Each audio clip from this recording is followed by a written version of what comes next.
নমস্কার, আপনাদের সবাইকে স্বাগত।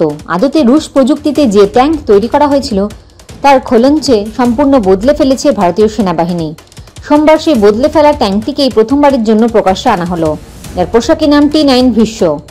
সংশ্লিষ্ট বিষয়টি সম্পর্কে যারা অবহিত সেই সব আধিকারিকেরা বলেছেন, সামরিক ক্ষেত্রে যে কোনো অনভিপ্রেত পরিস্থিতির মোকাবিলা করার জন্য ভারতীয় সেনাবাহিনী যে সম্পূর্ণ প্রস্তুত, প্রযুক্তিগতভাবে এই সাফল্য আরও একবার তা প্রমাণ করল।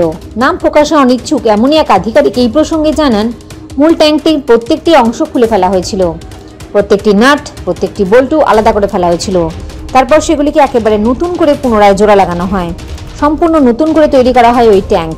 ওই আধিকারিকের কথায় সুনির্দিষ্ট প্রযুক্তি এবং পুনরায় জোড়া লাগানোর কৌশল ব্যবহার করে 200টিরও বেশি ভাগে এবং উপবিভাগে অত্যন্ত সতর্কভাবে ওই ট্যাঙ্ককে জোড়া লাগানো হয়েছে ও সেটিকে নতুন করে নির্মাণ করা হয়েছে। এই দিন এই পুনর্গঠিত ট্যাঙ্কের আত্মপ্রকাশ উপলক্ষে যে অনুষ্ঠানের আয়োজন করা হয় তাতে অংশ নেন সেনাপ্রধান জেনারেল উপেন্দ্র ত্রিবেদী।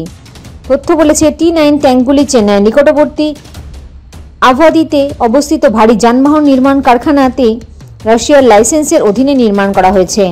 ভারতীয় সেনাবাহিনী মোট 1657টি T9 ট্যাঙ্ক নির্মাণের বরাত দিয়েছে। বর্তমানে তারা প্রায় 1300টি এমন ট্যাঙ্ক ব্যবহার করছে। প্রাথমিক ধাপে T9 ট্যাঙ্ক পুনর্নির্মাণের কাজ শেষ করা হয়েছে। আদতে রুশ বংশোদ্ভূত এই ট্যাঙ্ক একাধিক কারণে যে কোনো দেশের সামরিক বাহিনীর অন্যতম সম্পদ হিসেবে পরিগণিত হতে পারে, কারণ এর তোপ দাগার ক্ষমতা মারাত্মক। এক জায়গা থেকে অন্য জায়গায় চালিয়ে নিয়ে যাওয়াও খুব সহজ এবং এই ট্যাঙ্কগুলি অত্যন্ত নিরাপদ। দিল্লি ক্যান্টনমেন্টের 505 আর্মি বেস ক্যাম্পের ওয়ার্কশপে corporation of electronics and mechanical ইঞ্জিনিয়ার্সের মাধ্যমে এই ট্যাঙ্ক পরিচালনা করা হয়েছিল। এই বেস ওয়ার্কশপে টেকনিশিয়ানরা বিশেষভাবে নির্মিত বিভিন্ন যন্ত্রের মাধ্যমে এবং যেসব সংস্থা স্বতন্ত্র প্রযুক্তি ব্যবহার করে নানা ধরনের সরঞ্জাম নির্মাণ করে তাদের সরবরাহ করা টেস্ট বেঞ্চের দ্বারা নবনির্মিত T90 ট্যাঙ্ক কার্যক্ষমতা পরীক্ষা করে দেখতেন।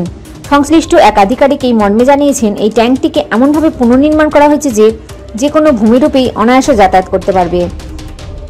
সূত্রের দাবি, ভারতীয় সেনাবাহিনী পরিবর্তনের দশকের মধ্যে দিয়ে এগিয়ে চলেছে। এই মুহূর্তে সেনার অন্যতম লক্ষ্য হল যত বেশি করে সম্ভব প্রযুক্তিগত উন্নতির মাধ্যমে দেশের সামরিক শক্তি বৃদ্ধি করা। প্রসঙ্গত, সম্প্রতি ভারতীয় সেনাবাহিনীর পরিবারে নতুন এক সদস্য এসেছে, যার নাম জোরাবার। ওজনে হালকা, অত্যাধুনিক এই ট্যাঙ্ক খুবই সহজে এবং অতি দ্রুত পার্বত্য এলাকায় পৌঁছে যেতে পারে। প্রথমবারের জন্য বিকানেরের কাছে মহাজান ফায়ারিং রেঞ্জে এই ট্যাঙ্কটির কার্যক্ষমতা পরীক্ষা করে দেখা হয়। এই ট্যাঙ্কটি যৌথভাবে নির্মাণ করেছে ডিআরডিও ও লারসেন অয়ান টার্বো। উল্লেখ্য, এই মুহূর্তে ভারতীয় সেনার 354টি হালকা ওজনের ট্যাঙ্ক প্রয়োজন। জোরাবার সেই চাহিদা পূরণ করতে চলেছে। মাত্র 2 বছরের মধ্যে একেবারে শুরু থেকে এই ট্যাঙ্ক নির্মাণ করা হয়েছে। জয় হিন্দ, জয় জওয়ান, জয় কিষান।